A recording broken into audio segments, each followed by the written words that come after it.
Nishith, it's a pleasure, like always, to welcome you. Thank you. Of course, always a pleasure. I've known you for a long time, and such a wonderful to meet you here. Thank you.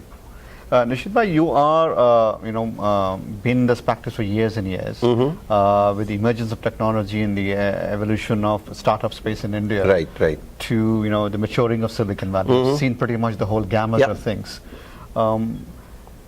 As an attorney and as somebody who represents, entrepreneurs and big technology companies, not just here, but, many parts of the world. Right. You have a better perspective of the landscape. Right. I'm trying to draw a comparative analysis. There are mature entrepreneurs, mature companies you've been working with in Silicon Valley. Right.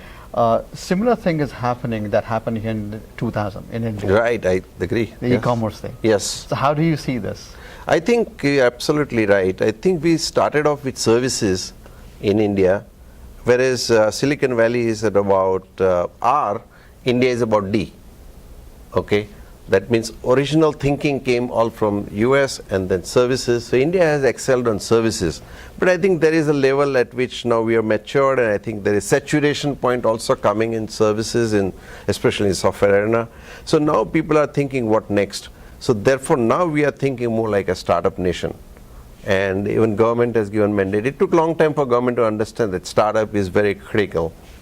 And creativity, innovation is absolutely essential to the existence of the countries today, And you won't believe, I'm dealing with number of small countries, and they are all aspiring to be creative, because today it's not about the size of the country, it's about the global markets. So even if a country is small and tiny, but if you strategically position yourself, you will tap global markets. You don't need a geography to be prosperous. Look at Singapore. It doesn't have land mass.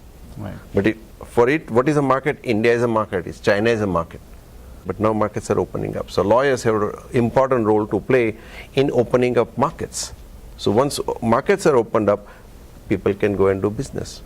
In terms of opening up the markets, India has been opening up markets since the 1990s. Right. First time, they started doing that. And then, obviously, like you said, software services happen, and now innovation is happening. It's one step at a time. But, for innovation to prosper, it needs more than opening of the markets. Yeah. Right? Policies have to be in place. Yeah. Again, we can argue that, one step at a time. But still, for foreign investors to come, there's no direct route. Right. You're coming through different countries, right? Mauritius is a good example of that. We had this talk with the finance minister recently when he came here. It's still not there. So, you are, right there to understand this much better. I really exactly. When you say India opened up on 21st of June 1991, right, to foreign investment. Does it mean that it's opened up? Today, still it is considered to be most difficult place to do business in the world. 135, I don't know what the number is. So, really speaking, opening happens at a macro level first, a little bit, but then there are so many macro level openings that are required. And everywhere you find, especially in countries like India, that at micro level there are more problems. There are more micro management. Sure. And only sector that flourished was IT, because there was no IT minister, as is popularly said. That's why India flourished. Manufacturing, there are 58 different approvals required to do business in India. Today, to set up a company in India is a hell of a job. Even today, New Companies Act has also messed up. Okay, so to start a company, it's not an easy job in India. Of course, for startup, it becomes very big problem, especially for somebody entrepreneur coming from Silicon Valley and want to set up a company in India. Look at, you got to have about 30, 40 different kind of processes you need to follow. You get to get notarization, consularization, and kind of PAN number for income tax purposes, and director's identification number, and all that. By the time you do it, you get, So I think that is what I really call opening up market. But we can, to some extent, play a role in that to see that how can we change the environment for the better. And look at venture capital funds and private equity funds. Still, after 20 years, pass-through is still in kind of stage of evolution. Right. It is simple thing recognized world over that all funds in the world are a pass-through entity. Right. India still is struggling, we should give pass-through, we shouldn't give pass-through. Now that is non-issue elsewhere. So I would say that this is where I think it's very important that we all come together and understand what is required for creating a startup ecosystem. When people come to you for your service, your advice in setting up companies, or for M&A activity or for acquisitions, the challenges remain the same. It will be important to learn, how you mitigate those challenges.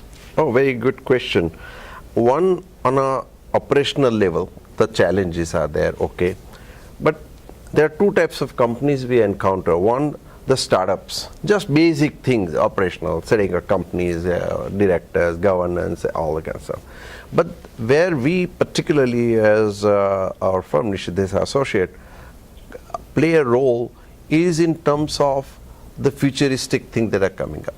So we are, as you know, an India-centric global law firm. So we think global, but we use India as a platform for inbound, outbound, etc., but creating the whole environment for that activity to be pursued. The way in which we look at, and our philosophy is that every new technology, every new business model brings along with it a new legal or tax problem.